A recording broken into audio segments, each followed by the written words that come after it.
dia aos senhores ministros, ao ministro Marco Aurélio, muito obrigado pelo convite, ministro Lewandowski, com muita honra, venho a esse egrégio tribunal como perito indicado pelo Ministério de Minas e Energia.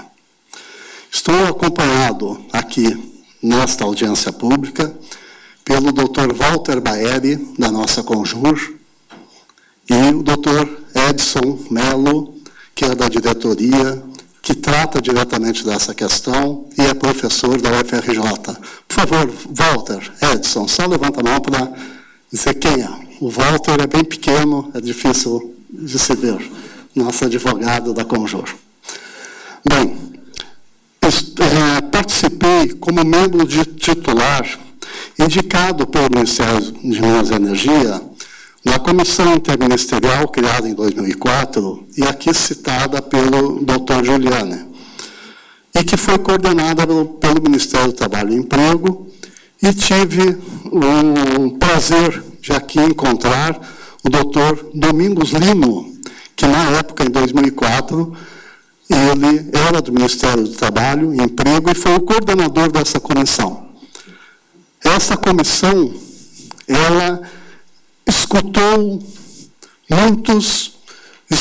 todos os autores, os atores, os segmentos econômicos, acadêmicos, públicos, privados, que debatem essa questão do uso dos minerais amiantíferos no amianto. E considero, ministro, que é fundamental os senhores estudarem o relatório dessa comissão, que, como vários aqui que participaram, o próprio doutor Lino, sabe, e que encaminhou a comissão de uma forma muito correta, sabem que nós chegamos, como o senhor mesmo disse, lá também a partida ficou empatada.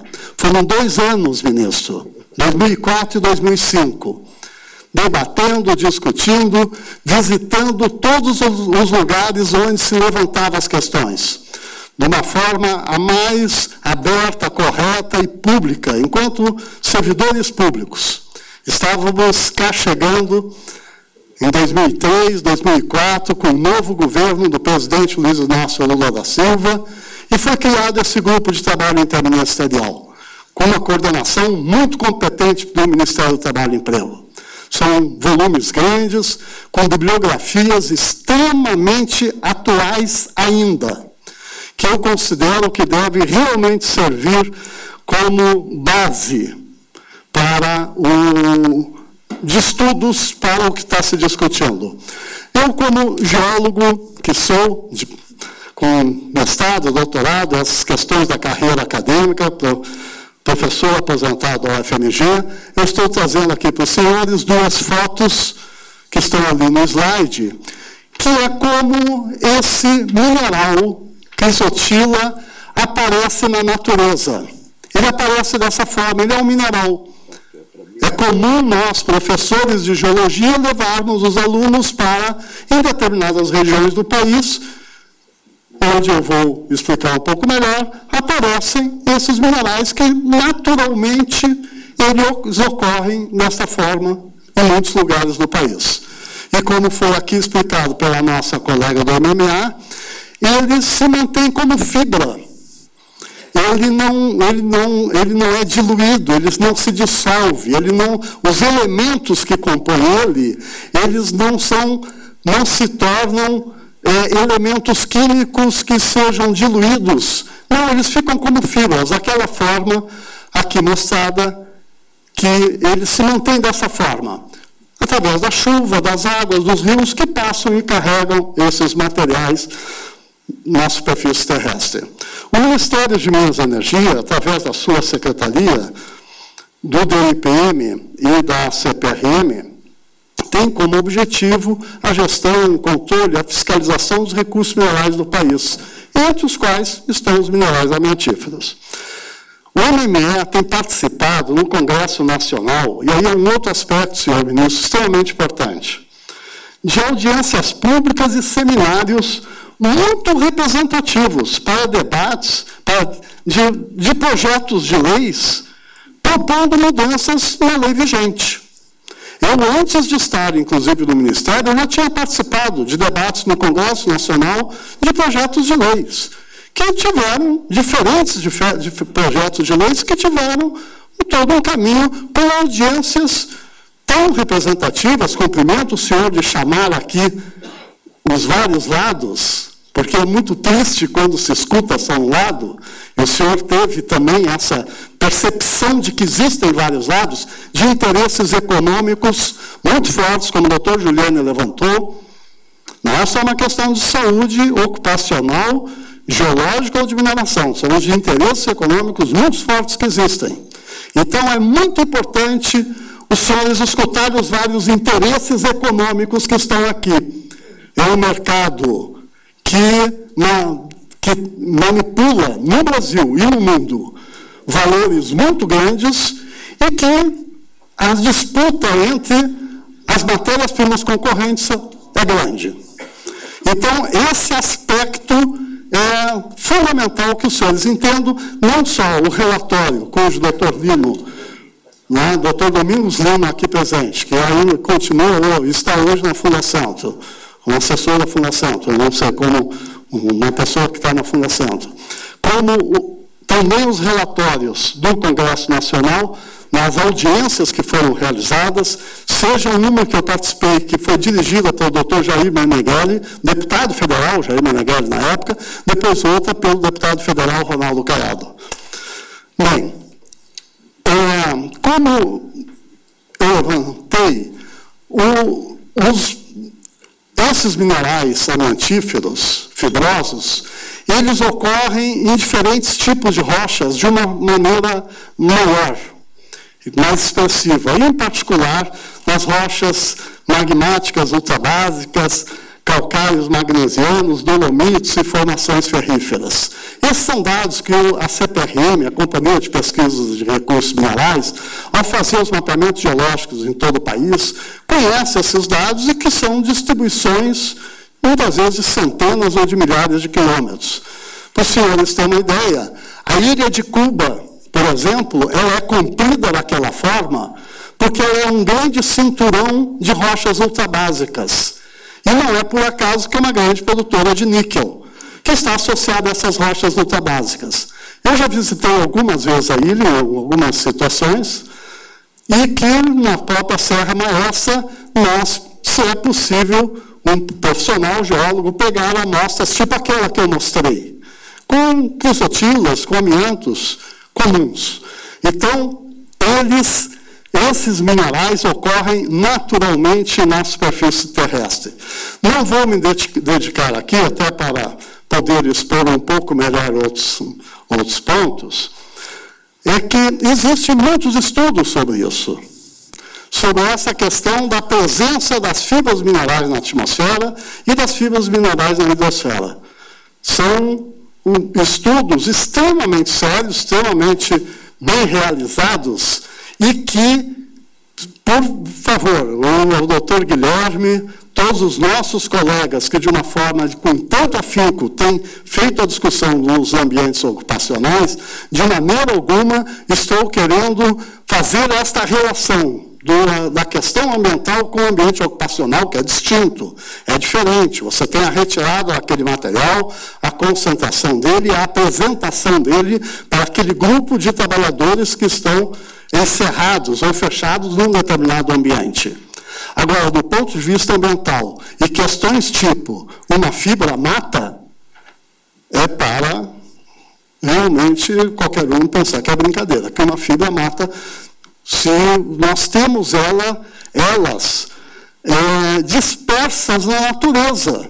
É distinto, senhores ministros. Nós dizemos, vamos banir o benzeno. Uma decisão qualquer, vamos fechar as fábricas de benzeno, acabou o benzeno no mundo. É só fechar as fábricas de benzeno. Vamos banir os plásticos, os PVCs. É só fechar as fábricas de plásticos e aí, doutora Sérgia, tratar dos resíduos que estão espalhados por aí. Mas acabou o plástico no mundo, os PVCs no mundo. Agora, banir o amianto, esses minerais amiantíferos, amianto ou asbesto, são termos comuns utilizados para algumas famílias, em particular, duas grandes famílias de bens minerais. No caso, os anfibólios e as serpentinas, que só tem basicamente um mineral, que é a crisotila. E aqui, nessa caracterização aí, ministros, vem um dos aspectos, assim, dos mais importantes, que eu vou dar uma lida, até para não perder muito tempo em termos desse tempo curto que nós temos. Senhores ministros, os minerais são compostos químicos organizados em função de suas características químicas e físicas. O campo da mineralogia é objeto de grande parceria de geólogos e médicos e diversas outras áreas científicas. É de parceria, para se entender como que eles são formados e quais são suas características, para vermos os efeitos que podem ter. Os amiantos asbestos, ou asbestos, é um nome comercial para duas grandes famílias de minerais, os anfibólios e a crisotila. Os anfibólios, além de terem ferro na sua composição química, apresentam cristais em formas de prismas. Isso aqui a doutora Sérgia já falou, e que, do ponto de vista técnico mineralógico, se chama de inosilicatos. Essa é uma característica desse conjunto de minerais que a doutora Sérgia, inclusive, mostrou quais são eles. A crisotila não tem ferro na sua composição química. E se organiza em placas, como as micas. Aqueles que são de Minas Gerais, ou talvez de outros lugares, é a malacacheta. A crisotila é como a malacacheta, é em placa. E essas diferenças são cientificamente comprovadas e expressam a mineralogia de cada um desses minerais. Esses estudos mineralógicos, junto com os estudos médicos e epidemiológicos de há mais de 100 anos, quando foram detectados impactos à saúde dos minerais fibrosos, no início do século passado, alguns dizer até do século retrasado, no final do século retrasado, foram objetos de intensos estudos que focaram no uso dos minerais fibrosos, realizados por profissionais das geociências e da medicina. Quando no início do século, principalmente nos aplicadores dos amiantos, aí eram minerais fibrosos, independia do que fosse, mas depois se percebeu, se viu, se estudou que eram principalmente os anfibólios, onde, seja nos Estados Unidos, seja na Europa, se utilizaram intensivamente. Esses estudos demonstraram as diferenças, não só mineralógicas, mas nos efeitos que causam no organismo humano. Desses minerais, esses estudos serviram como base para a legislação de uso seguro, vigente em 140 dos 194 países associados à ONU. Às vezes se destacam os onde foram banidos. Se destaca esses. 30, 40, onde foram banidos. 50, onde foram banidos. É verdade, ali foram banidos. E a grande maioria deles com uso extremamente intenso desde o início do século passado e o mineral anfibólio. Foram banidos, mas como o doutor Giuliani mostrou e nós temos provas, até o setor empresarial pode comprovar isto, ainda usam para diferentes tipos de aproveitamentos. Vários deles. E nos Estados Unidos, por exemplo, ele não está banido. Quase foi, mas não foi. Mas não houve o banimento no próprio Estados Unidos. E na Europa ainda se usa, e qualquer um dos setores, o próprio setor empresarial, pode dizer para os senhores para onde que manda e como que manda. Tem um banimento geral. Agora, de 143 países não baniram. E as convenções da OIT, elas destacam bem esse diferencial dos dois minerais. Nós, aqui, também banimos o anfibólio. O anfibólio está banido no Brasil, como em todos os outros países, felizmente.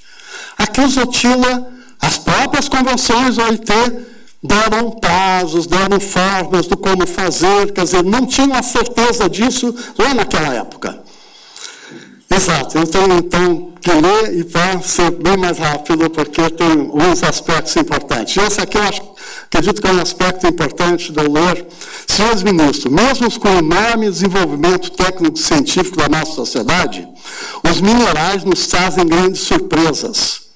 O diamante, por exemplo, continua sendo o material mais duro conhecido pela sociedade. Com todo o desenvolvimento técnico, não tem ainda nenhum mineral que seja mais duro do que o diamante. E olha só que interessante isso. O diamante é formado pelo elemento carbono. E ele é estruturado de uma forma que é o mais duro de todos.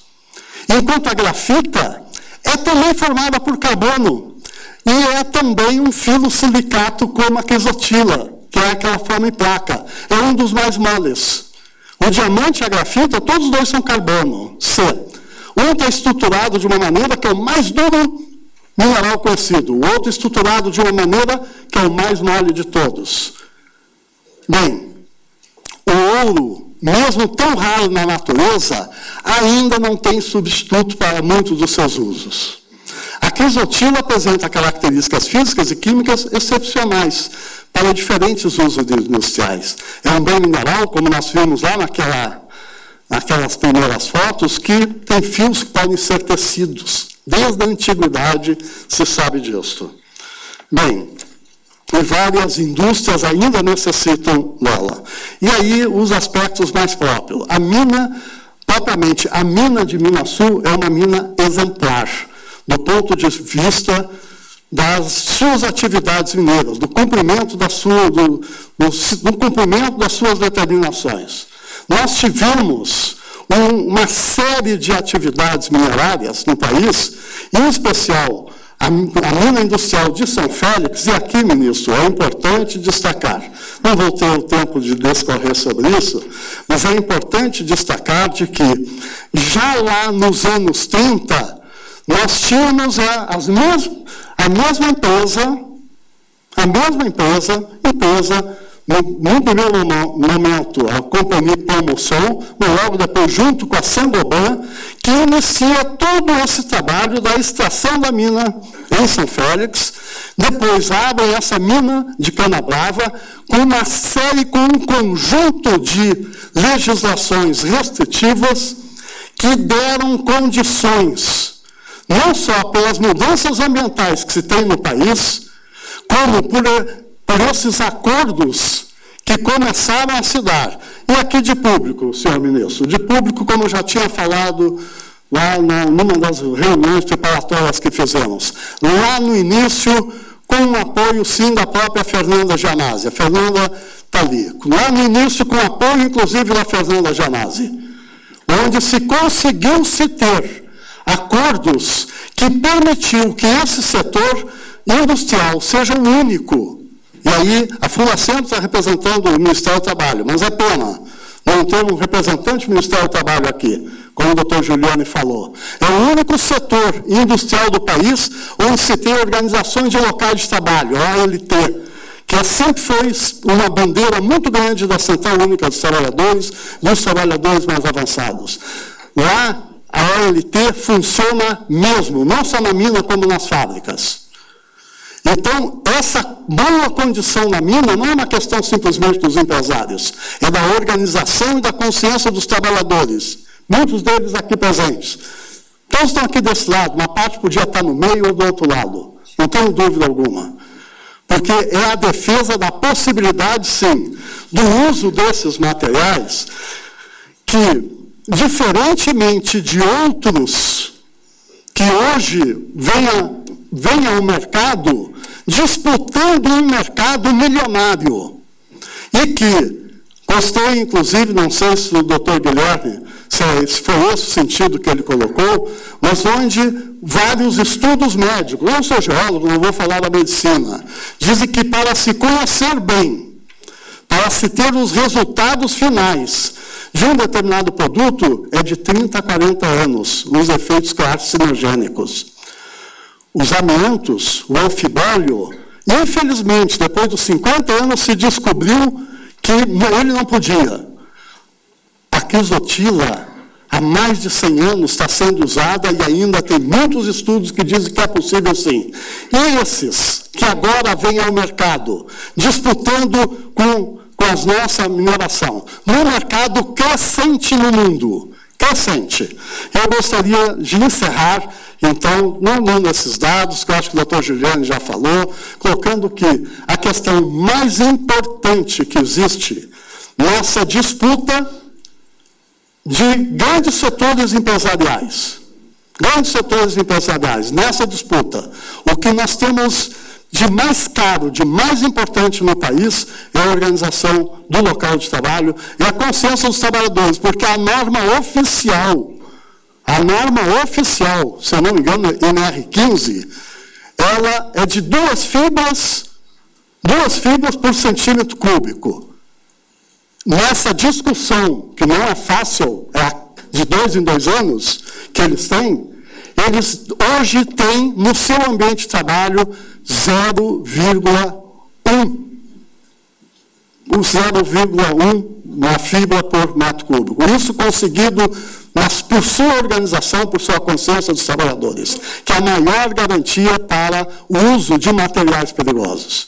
Então, é isso, senhor ministro, desculpa não ter podido, talvez, detalhar mais coisas, mas eu realmente sugiro que seja o relatório que foi coordenado pelo doutor Lino, que aqui está presente, seja os relatórios das audiências públicas no Congresso Nacional, que também tiveram a presença dos diferentes interesses, seja muito bem lido pelo senhor, por essa grande luta que hoje se dá, de interesses econômicos muito claros, expressos por algumas grandes empresas, multinacionais ou nacionais, o que seja, mas são disputas de interesses econômicos que estão por trás dessa questão que é muito importante que seja, que se dê a continuidade no uso, eu entendo dessa forma, o Ministério de Minas e Energia entende dessa forma, continuidade do uso da quizotila, o uso seguro dela. Muito obrigado.